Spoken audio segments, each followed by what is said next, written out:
नमस्कार साथियों, स्वागत है आपका अपने YouTube channel DS computer guide में। तो साथियों, सुबह सुबह आपके लिए एक बहुत बड़ी अपडेट लेकर के हाजिर हूँ। आपको बता दें साथियों कि कच्चे कर्मचारी हैं जो 3 वर्ष की सेवा पूरी करने वाले कच्चे कर्मचारियों के लिए हाई कोर्ट ने जो एक कल बड़ा महत्वपूर्ण फैसला सुनाया है, और उस फैसले के आधार पर जो बहुत से कर्मचारियों को फ़ायदा होने वाला है। तो क्या फ़ायदा होगा, किस तरह होगा और क्या ये किस मामले में ये फैसला सुनाया है, तो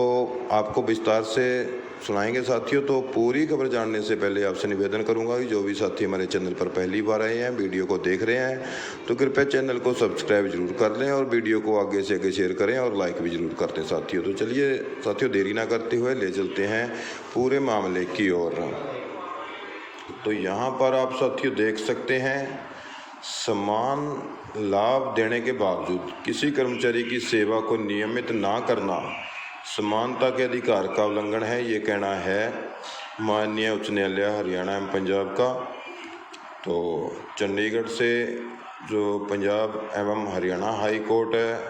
है, तो माननीय उच्च न्यायालय ने स्पष्ट किया है कि अन्य कर्मचारियों को समान लाभ देने के बावजूद किसी कर्मचारी की सेवा को नियमित ना करना समानता का अधिकार संबंधी जो संविधान है उसके अनुच्छेद 14 और 16 का उल्लंघन होगा। जी हाँ साथियों, यहाँ आपको बता दें कि 2003 में एक रेगुलाइजेशन पॉलिसी बनी थी, जिसको लेकर 3 साल वाले जितने कर्मचारी थे, कच्चे कर्मचारी, चाहे वो ठेके पर था के तहत लगे थे, चाहे वो किसी भी माध्यम से लगे थे, तो उनकी वहाँ पर तब एक पॉलिसी बनी थी कि 3 साल जिन कर्मचारियों को हरियाणा सरकार के विभागों में काम करते हुए हो गए, वो पक्के होने की अधिसूचना जो जारी की गई थी 2003 में,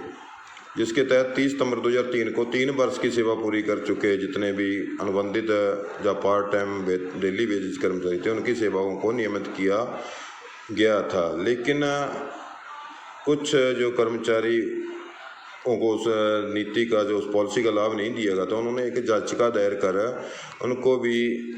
मतलब कि रेगुलाइजेशन पॉलिसी का लाभ लेने के लिए याचिका दायर की थी। तो उस पर बड़ा फैसला सुनाते हुए माननीय उच्च न्यायालय हरियाणा एवं पंजाब ने कहा है कि सभी जो कर्मचारी थे जिन वो पॉलिसी में आए थे और दूसरे जो उनके समान लाभ ले रहे थे, उनकी सेवा को नियमित ना करना है जो समानता का अधिकार है, जो संविधान के अनुसार अनुच्छेद 14 और 16 का उल्लंघन है। तो साथियों बता दें पूरी खबर, पंजाब एवं हरियाणा हाई कोर्ट ने स्पष्ट किया है कि अन्य कर्मचारियों को समान लाभ देने के बावजूद किसी कर्मचारी की सेवा को नियमित ना करना समानता का अधिकार संबंधी संविधान के अनुच्छेद 14 और 16 का उल्लंघन होगा। जस्टिस नमित कुमार ने कहा कि विभाग द्वारा समान स्थिति वाले व्यक्तियों की सेवा को नियमित कर दिया गया है, तो याचिकाकर्ता को उक्त लाभ से वंचित करना कोई औचित्य नहीं है। तो वहाँ पर बताया गया कि उक्त लाभ से वंचित करने का कोई औचित्य नहीं है, क्योंकि यह भेदभावपूर्ण होगा। जी हाँ, वहाँ पर बात स्पष्ट की गई है कि उनको उस लाभ से वंचित करना कोई सही बात नहीं है, क्योंकि यह भेदभाव का मामला बन जाता है। तो हाई कोर्ट ने यह टिप्पणी गुरुग्राम निवासी राजेश कुमार की सेवा को नियमित करने की याचिका पर सुनवाई करते हुए की। जांची 1995 में PW विभाग में माली कम चौकीदार के रूप में नियुक्त हुआ था, उसे 1997 में सेवा से बर्खास्त कर दिया गया था और 2001 में श्रम न्यायाधिकरण द्वारा बकाया वेतन के साथ बहाल किया गया था। हालांकि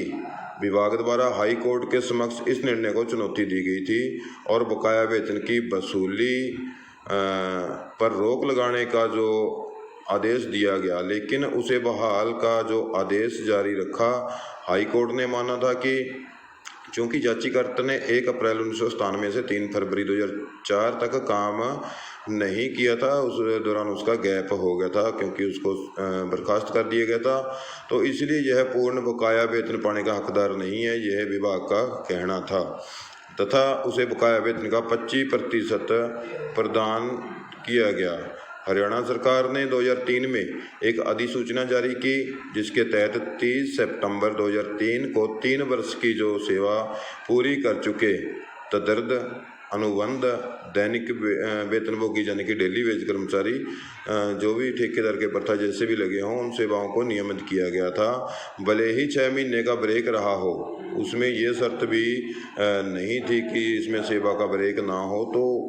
उन सभी को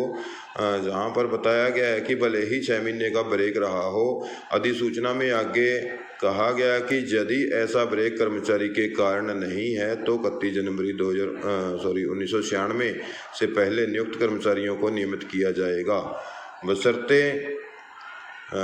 वे अन्य शर्तें पूरी करते हों। याचिकाकर्ता के वकील ने तर्क दिया कि समान स्थिति वाले कर्मचारी को नियमित किया गया और पात्रता मानदंड पूरा करने के बावजूद याचिकाकर्ता को समान लाभ नहीं दिया गया। इस प्रकार सरकार की तरफ से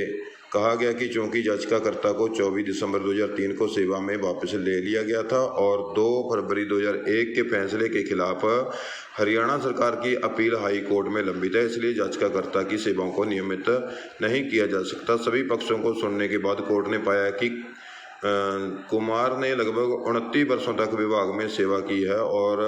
उनका मामला उनकी सेवा को नियमित करने की सरकारी नीति के अंतर्गत आता है। तो अंतिम निर्णय है जो उसकी जो नियमिती के जो लाभ हैं नियमितीकरण के वो सारे याचिकाकर्ता के पक्ष में फैसला सुनाया गया है। तो साथियों यहाँ पर आप देख सकते हो जो पॉलिसी थी वो 3 साल की पॉलिसी बनी थी और पॉलिसी को मंजूर कर लिया गया था। कुछ कर्मचारियों को उसमें नियमितीकरण का लाभ दिया गया था, लेकिन जो कर्मचारियों को किसी वजह से लाभ नहीं दिया गया तो वो कर्मचारी याचिकाकर्ता जो इसमें दर्शाया गया है न्यूज़ में, तो वो माननीय उच्च न्यायालय में गए और उच्च न्यायालय ने पूरी जो उनकी प्रक्रिया को देखते हुए ये पाया कि जो नीति है उसके अनुसार जो दूसरे कर्मचारी नियमितीकरण का लाभ ले रहे हैं तो इस बंदे को उस नियमितीकरण का लाभ देना है जो उसके साथ भेदभाव को दर्शाता है। तो इसलिए माननीय उच्च न्यायालय ने 3 वर्ष की जो उसकी सेवा अवधि थी उसको सही मानते हुए उसके हक में फैसला सुनाते हुए बड़ी खबर है जो और कर्मचारियों के लिए भी रास्ता ये खोलने की जो तरफ माननीय उच्च न्यायालय का एक बहुत बड़ा कदम है। तो 3 वर्ष की सेवा पूरी करने वाले कच्चे कर्मचारियों के लिए जो इस आधार पर आगे भी बहुत दरवाजे खुल जाते हैं साथियों। तो ये थी आज की मुख्य अपडेट साथियों। खबर कैसी लगी, अच्छी लगी तो वीडियो को लाइक कर दें, शेयर कर दें और जो भी साथी चैनल पर नए हैं तो वीडियो को देखकर आगे फॉरवर्ड जरूर करें और चैनल को सब्सक्राइब करना बिल्कुल ही ना भूलें साथियों। कोई भी अपडेट आती है कर्मचारियों से संबंधित सबसे पहले हमारे चैनल पर आपको देखने को मिल जाएगी साथियों, इसलिए चैनल को सब्सक्राइब जरूर कर लें साथियों। बहुत बहुत धन्यवाद साथियों। जय हिंद, जय भारत, जय हरियाणा।